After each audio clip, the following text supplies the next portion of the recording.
قمنا بملتقى مع en coordination avec CLOA les ordres des architectes. L'objectif منه انه نوصلوا الميساج بالمعاناة الفئة ذوي الاحتياجات الخاصة اللي راهم يعني القوانين كاينه مالوغوزمون ماهيش تطبق، ما عرفناش البروبليم او لي اكزاكت، رانا نحاولوا نفهموا ونحاول ان شاء الله يطبقوا. نشوفوا في الملتقى يعني ما شاء الله ما بس كامل على بالهم بلي نورم، كامل على بالهم بالقوانين، على بالهم كلش، التطبيق ما كانش.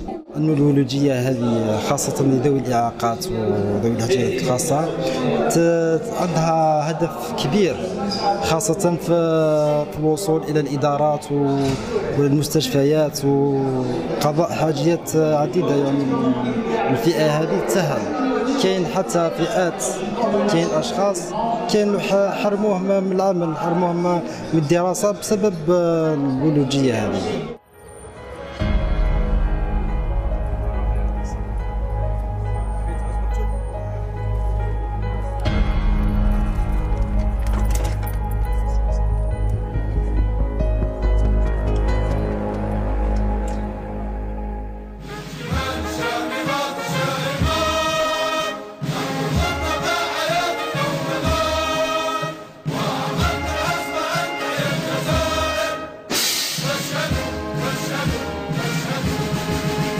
Mesdames et messieurs, honorable assistance, permettez-moi d'abord de remercier au nom des organisateurs de cet événement, Monsieur le recteur, pour l'accueil qui nous a été réservé à l'occasion de cette journée.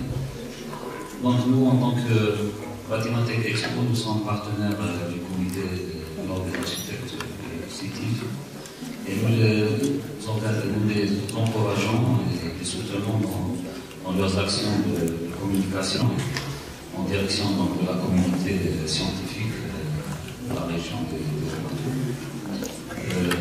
Le thème d'aujourd'hui est un thème très sensible, comme l'a dit M. le recteur. Il s'agit donc, à mon avis, d'une mise en conformité de l'existant par rapport donc, à toutes les lois existantes dans notre pays. Je fais remarquer une norme technique élaborée par Dianor qui consacre un peu tous les aspects donc, normatifs relatifs donc, à cette problématique de l'accessibilité. Donc c'est un sujet qui est d'ordre socio-économique, je dirais. Et voilà. Donc je laisse la parole donc, à vos experts, sans trop m'étaler. Et je vous remercie pour votre accueil et bonne continuation. Nous sommes organisateurs d'événements socio-économiques, notamment le Salon international du bâtiment et des matériaux de construction Batimatech. Nous activons donc intensément dans le secteur donc, de la construction en général dans notre pays en tant qu'organisateur d'événements. Nous soutenons les activités des architectes de manière générale à l'échelle nationale et en particulier les architectes de la ville de Sétif. Du fait que, en plus du salon Batimatech, nous organisons à Sétif, et cela depuis une dizaine d'années, le salon Sétif Bat. Donc c'est un salon du bâtiment à Sétif. Donc cette relation avec le CLOA date d'il y a 3 ans maintenant et nous collaborons avec eux donc dans le cadre de leurs activités de communication et d'information.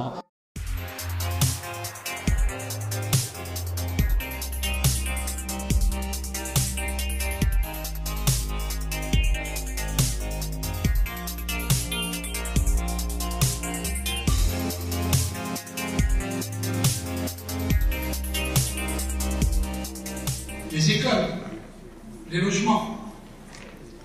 Et je vous dis, et je remets encore les dires de Monsieur le recteur. Si à Sétif, l'université est inaccessible, je peux lui dire carrément, à ma connaissance, il y a une seule université qui est accessible, c'est celle d'Oscar Nouméaire à Constantine. المداخلة تاعي كانت في حول المدينة والإنسان العادي المواطن لأن المدينة ما تمشيش ومتطلبات المواطن، وفي المواطن حالات، واللي نخص بها المواطن هي المواطن ذوي التنقل البسيط البطيء. هذا الناس هذوما يمثلوا حوالي أكثر من 30%، ثلث البلاد. لدينا أكثر من 3 ملايين شخص في حالة إعاقة فيزيك، وعندنا أكثر من 3 ملايين من كبار السن، وعندنا أكثر من 7 ملايين تلميذ، وما يشبه ذلك من الحوامل ومن الإعاقة التمبورير. المدن نتاعنا ما تمشيش ومتطلبات كل هاد الناس. المدن نتاعنا تمثل خطر على الناس. أعلم أنه أكبر نسبة من الشيخوخة ما يخرجوش من البيت. وشو سببها؟ من أكبر سببها هو الخوف من السقوط، والسقوط لدى الأشخاص المسنين كارثي. أكثر من 2 ملايين ولا 3 ملايين إنسان في حالة إعاقة ما نشوفوهمش في البلاد. ما نشوفوهمش في البلاد لأنهم لاش ما يخرجوش من البيت. لاش؟ صعوبة المخارج والمداخل والطرقات والنقل كارثة. إذن من المسؤول على هذا؟ لأنه كاين مسؤولية في تصميم جديد ومسؤولية المهندس المعماري في التصميم، ولكن في الإنجاز مسؤولية رئيس البلدية، لأنه رئيس البلدية هو المالك لهذه البناية. إذن لما رئيس البلدية ما يطبقش القوانين حدث ولا حرج. إذن المداخلة نتاعي كانت هل مدن الجزائر 1531 بلدية، هل 1531 بلدية صديقة للأشخاص هذوما أو عدوة؟ Ma communication s'est partagée en 2 phases, si vous voulez. La première phase, c'était un petit aspect théorique. J'ai décrit les différentes formes de handicap, la définition du handicap, la définition de l'accessibilité. J'ai parlé un peu de la réglementation qui existe chez nos voisins marocains et tunisiens. J'ai parlé de la réglementation algérienne. Donc après cela, j'ai donné des exemples concrets. C'est un peu pour tirer un petit peu la sonnette d'alarme, pour voir un petit peu l'état de notre environnement qui est loin d'être accessible. Disons qu'à la fin de ma présentation, j'ai insisté un petit peu sur le fait qu'un bâtiment accessible, ça ne veut pas dire qu'un bâtiment avec une rampe, on classifie ce bâtiment accessible. L'accessibilité est beaucoup plus profonde que ça et qui demande beaucoup plus d'aspects, de traités d'aspects, parce qu'on a plusieurs formes de handicap et à chaque forme de handicap, on a une réponse architecturale à donner. Définit la personne handicapée, celle qui présente des incapacités physiques, mentales, intellectuelles ou sensorielles durables. Dans l'interaction avec diverses barrières, l'ONU aussi a donné une classification de handicap en 1980, donc en 3 points. Elle a donné 3 classifications de handicap: la déficience, incapacité et désavantage.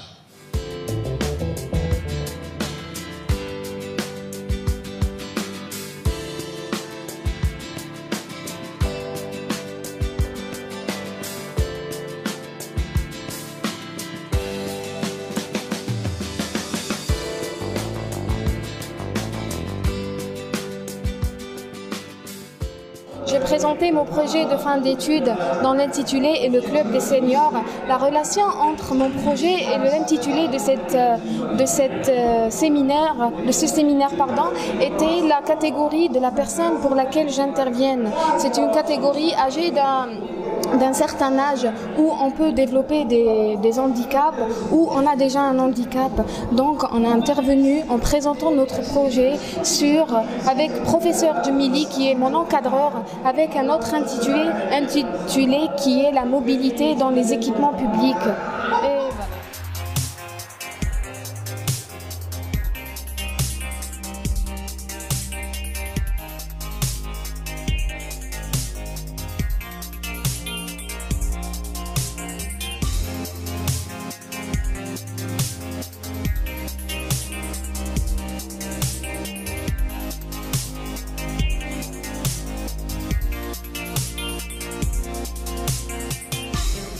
المداخلة كانت حول مكان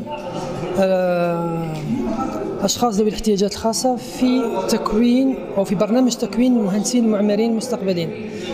إذن طرقت لثلاث نقاط. النقطة الأولى كيفية ما هو الوضع الحالي في معهد الهندسة المعمارية، يعني هل الأساتذة في تدريسهم أخذين بعين الاعتبار هذه الشريحة أم لا؟ ثم طرقت إلى أمثلة عن التجارب بالخارج، وفي النهاية تحدثت عن التصميم الشامل كمصطلح ابتدى من أمريكا، اللي عنده عدة فوائد، خاصة أنه يتجاوز الجانب القانوني لتصميم بنايات لتقوم بتلبية حاجيات كل الأشخاص بتنوعهم، وليس فقط شخص سليم الصحة وشاب إلى آخره.